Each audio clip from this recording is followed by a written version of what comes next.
ફરી એક વખત એબીપી અસ્મિતાના અહેવાલનો હાલ પડઘો પડ્યો છે અને આ સાથે જ અહેવાલનો પડઘો હવે ગૃહમાં સંભળાશે। આજે વિધાનસભા ગૃહમાં વિપક્ષ કટાઈ ગયેલી સાયકલનો મુદ્દો ઉઠાવશે।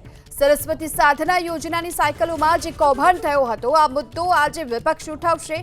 પ્રશ્નોત્તરી કાળ દરમિયાન વિપક્ષ આ સાયકલનો મુદ્દો ઉઠાવશે અને સાયકલ કૌભાંડને લઈ સરકારને ઘેરવાનો પણ પ્રયાસ કરશે।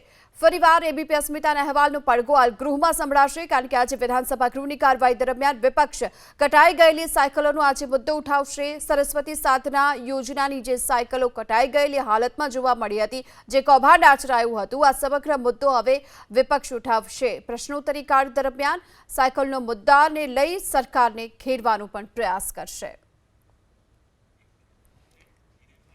વધુ વિગતો મેળવીએ સંવાદદાતા હિરેન રાજ્યગુરુ આપણી સાથે જોડાઈ ચૂક્યા છે। હિરેન, જે પ્રકારે સરસ્વતી સાધના યોજનાની આ સાયકલો કટાઈ ખાઈ ગઈ હતી, કૌભાંડ હતું આચરાયું, એબીપી અસ્મિતાએ આ અંગે ખુલાસા કર્યા અને હવે આ અંગે વિધાનસભા ગૃહમાં વિપક્ષ મુદ્દો ઉઠાવવાના છે, શું વિગતો?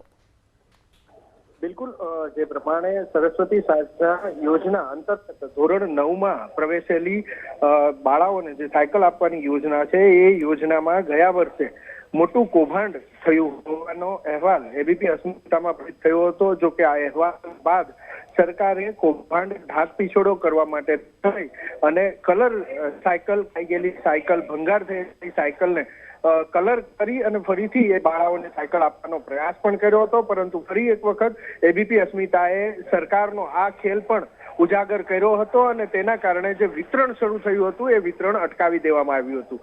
વિધાનસભા ગૃહનું સત્ર ચાલી રહ્યું છે, બજેટ સત્ર, અને બજેટ સત્રનો આજે 6થો દિવસ છે। 6થા દિવસની અંદર કુટીર ઉદ્યોગનો પ્રશ્નોત્તરી છે।